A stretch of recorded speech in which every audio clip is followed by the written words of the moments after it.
Hello everyone, स्वागत है आपका हमारे प्यारे से चैनल बहन्स पढ़ाई में। आज हम करेंगे अपना पाठ नेताजी का चश्मा। और ये बहुत ही छोटा सा प्यारा सा चैप्टर है और एक स्वीट सा मैसेज हमें देकर जाता है ये चैप्टर। ठीक है, तो बिना किसी देरी के हम इस चैप्टर को स्टार्ट करेंगे। उससे पहले अगर आपको कोई भी डाउट है तो आप मुझे इंस्टाग्राम पे फॉलो करके डीएम कर सकते हो, और ये नोट्स चाहिए तो वो आपको टेलीग्राम पे मिल जाएंगे। दोनों की लिंक आपको डिस्क्रिप्शन बॉक्स में मिल जाएगी। ठीक है, तो ये जो पार्ट है नेताजी का चश्मा, ये इसके अंदर कुछ मुख्य कैरेक्टर्स हैं, जैसे कि हालदार साहब है, कैप्टन है ना, नेताजी है, और नेताजी की मूर्ति किसने बनाई थी, ये सब चीजों के बारे में, ये सब कैरेक्टर्स के बारे में यहाँ पर हमें बताया हुआ है। बट मेन जो है वो हालदार साहब और कैप्टन है। ठीक है, और नेताजी का चश्मा जो है वो बेसिकली देशभक्ति के ऊपर एक कहानी लिखी हुई है, और बहुत ही अच्छा सा मैसेज ये हमें देकर जाती है। ओके, तो सबसे पहले पार्ट को स्टार्ट करने से पहले हम इसके लेखक के बारे में जान लेते हैं कि इसके लेखक का नाम क्या था। ठीक है, सो नेताजी का जो चश्मा पार्ट है, उनके लेखक का नाम है स्वयं प्रकाश जी। क्या नाम है? स्वयं प्रकाश जी। ठीक है,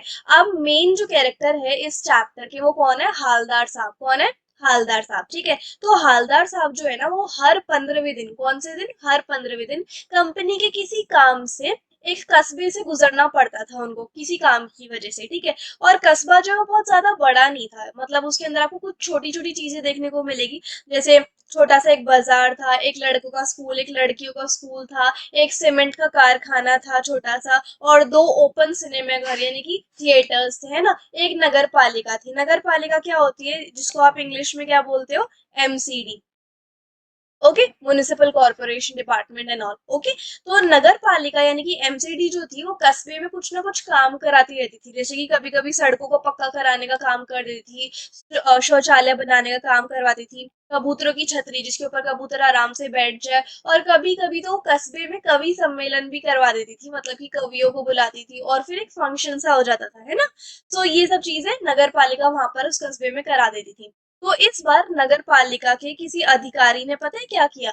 जो उस कस्बे में बाजार लगता था ना, छोटा सा मुख्य बाजार, उस बाजार के चौराहे पर उन्होंने नेताजी सुभाष चंद्र बोस की एक संगमरमर की प्रतिमा लगवा दी। संगमरमर एक टाइप का पत्थर होता है जो कि बहुत अच्छा माना जाता है, और प्रतिमा क्या होती है? मूर्ति। तो नगर पालिका के अधिकारी ने मुख्य बाजार के मुख्य चौराहे पर नेताजी सुभाष चंद्र बोस की संगमरमर की मूर्ति लगवा दी। और नेताजी का चश्मा जो कहानी है, उसकी शुरुआत बस यहीं से होती है। इतनी बात समझ में आई? अब आगे देखो क्या हुआ। नगर पालिका के पास इतना बजट नहीं था कि वो बहुत फेमस से या फिर बहुत रेप्यूटेड मूर्तिकार से या फिर किसी अच्छे से मूर्तिकार से नेताजी की मूर्ति बनवाए। तो इसलिए उन्होंने कस्बे में जो एक इकलौता हाई स्कूल था, उसके इकलौते ड्राइंग मास्टर से, जिनका नाम मोतीलाल जी था, उनसे प्रतिमा बनवाने का निर्णय लिया कि हम ना ड्राइंग मास्टर से ही करवा लेंगे, मतलब मूर्ति बनवा लेंगे। जिन्होंने नेताजी की मूर्ति जो है वो महीने भर में ही बना दी और नगर पालिका को सौंप दी कि जी मैंने तो अपना काम कर दिया। ठीक है, मूर्ति जो थी वो सिर्फ 2 फुट की थी, लेकिन नेताजी को जब ड्रेस में देखा, यूनिफॉर्म में देखा, उस मूर्ति के रूप में, तो नेताजी बहुत सुंदर लग रहे थे, है ना। उन्हें देखते ही, मतलब उस मूर्ति को देखते ही, नेताजी की मूर्ति को देखते ही, दिल्ली चलो या फिर तुम मुझे खून दो मैं तुम्हें आजादी दूंगा, ऐसे जोश भरे नारे जो है वो याद आने लग रहे थे सभी को, है ना। बस उस मूर्ति में एक ही कमी थी, वो थी नेताजी की आंखों पर चश्मा नहीं था, है ना। शायद मूर्ति का चश्मा बनाना भूल गया होगा। मूर्तिकार का नाम याद रख लेना, मोतीलाल जी यहाँ पर लिखा हुआ है। ठीक है, मोतीलाल जी जो है वो चश्मा लगाना भूल गए होंगे, इसलिए नेताजी को एक सचमुच का, रियल का, चौड़े फ्रेम वाला चश्मा जो है वो पहना दिया गया था। इतनी बात समझ में? अच्छा, तो हालदार साहब जब पहली बार कस्बे से गुजर रहे थे कंपनी के काम की वजह से, तो चौराहे पर पान खा रहे, तो जो मुख्य बाजार का मेन चौराहा था, जहां पर मूर्ति लगी हुई थी, वहां पर एक पान वाले की दुकान भी थी, तो वहां पर रुके पान खाने के लिए। तो उन्होंने पहली बार मूर्ति पर चढ़े हुए सचमुच के चश्मे को देखा कि अरे मूर्ति तो संगमरमर की है लेकिन चश्मा रियल का है ना। तो मुस्कुराकर बोले, वाह भाई, ये आइडिया भी ठीक है, मूर्ति पत्थर की लेकिन चश्मा रियल का, है ना। इस तरीके से कुछ दिन बाद जब हालदार साहब दोबारा उसी कस्बे से गुजर रहे थे कंपनी काम से, तो उन्होंने मूर्ति को गौर से देखा, ऐसे ऐसे करके। ठीक है, उस बार मूर्ति पर मोटे फ्रेम वाला चौकोर वाला चश्मा लगा हुआ था, है ना। पहले जो है वो गोल फ्रेम वाला चश्मा था। कुछ दिनों बाद हवलदार साहब तीसरी बार वहां से गुजरे तो मूर्ति पर फिर एक नए टाइप का चश्मा लगा हुआ था। अब तो हवलदार साहब को आदत पड़ गई थी, हर बार जब भी वो कस्बे से गुजरते थे तो मूर्ति पर एक अलग से रंग का या फिर अलग से डिजाइन का चश्मा उन्हें देखने को मिलता था, और वो मूर्ति को हर बार ध्यान से देखते थे, है ना।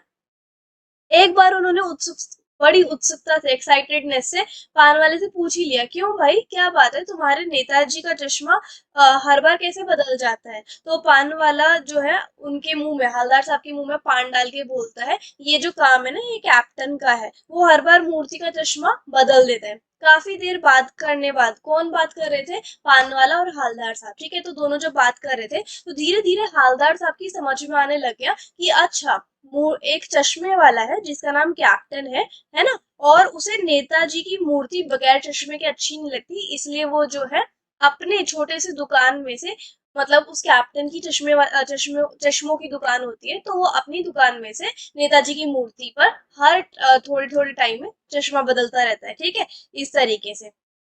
लेकिन जैसे ही उसके पास कोई ग्राहक आता है कि चश्मा दे दो, चश्मा दे दो, और जो नेताजी की मूर्ति पर कोई चश्मा किसी भी ग्राहक को पसंद आता है, तो कैप्टन क्या करता है, नेताजी की मूर्ति पर से जो चश्मा होता है वो उतार देता है, वो उस ग्राहक को दे देता है, और कोई नया जो चश्मा होता है वो मूर्ति पर लगा देता है, इस तरीके से, है ना। तो जब हवलदार साहब ने पान वाले से पूछा कि नेताजी का ओरिजिनल चश्मा कहाँ है, तो पान वाले ने क्या जवाब दिया कि शायद जो मास्टर जी मोतीलाल थे, जो मास्टर जी थे जिन्होंने मूर्ति बनाई थी, वो शायद चश्मा बनाना ही भूल गए होंगे। तो हवलदार साहब ने मन ही मन चश्मे वाले की देशभक्ति देखी और वो थोड़े भावुक से हो गए, और मतलब उनके मन में इतना अलग सी फीलिंग है कि देखो देशभक्ति का कितना अनूठा एग्जाम्पल हमें देखने को यहाँ पे मिल रहा है ना।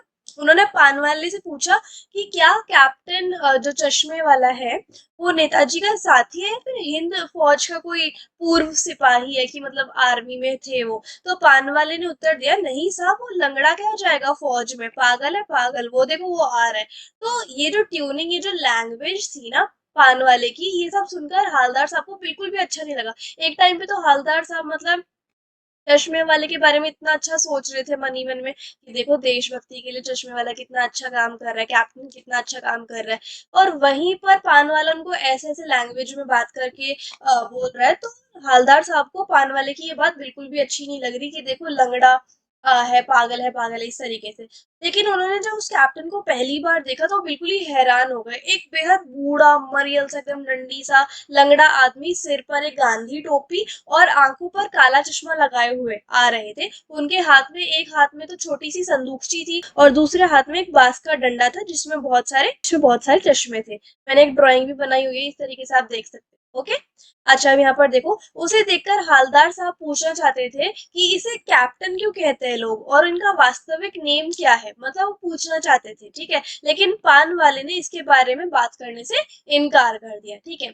इसके बाद लगभग 2 साल तक हवलदार साहब अपने काम के सिलसिले में चौराहे से गुजरते और नेताजी की मूर्ति पर बदलते चश्मों को देखते रहते, कभी गोल, कभी चकोर, कभी लाल, कभी काला, कभी धूप का चश्मा, कभी कोई, है ना, कभी कभी कोई चश्मा तो नेताजी की आंखों पर दिखाई देता ही था। लेकिन एक बार जब हवलदार साहब उस चौराहे से गुजर रहे थे, कस्बे से गुजर रहे थे, तो मूर्ति की आंखों पर कोई भी चश्मा नहीं था, और उन्होंने पान वाले से पूछा कि क्यों भाई, क्या बात है, आज तो कोई चश्मा नहीं है तुम्हारे नेताजी की आंखों पर। तो पान वाला बहुत उदास होकर बोलता है कि साहब कैप्टन जो है वो मर गया है ना।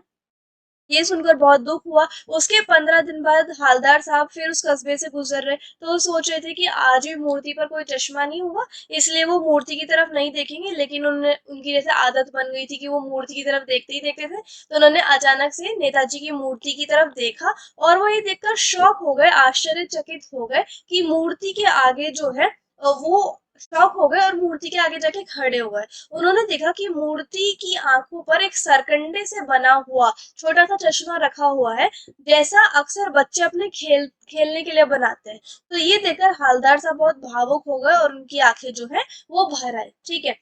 तो इस तरीके से हमारा जो चैप्टर है वो खत्म होता है। और चैप्टर के लेखक का नाम मैंने आपको बता ही दिया, स्वयं प्रकाश जी है। इनके जीवन परिचय पे हमें इतना गौर देने की जरूरत नहीं है, क्योंकि अगर पोयम होती है तो हमें थोड़ा बहुत जानना पड़ता है।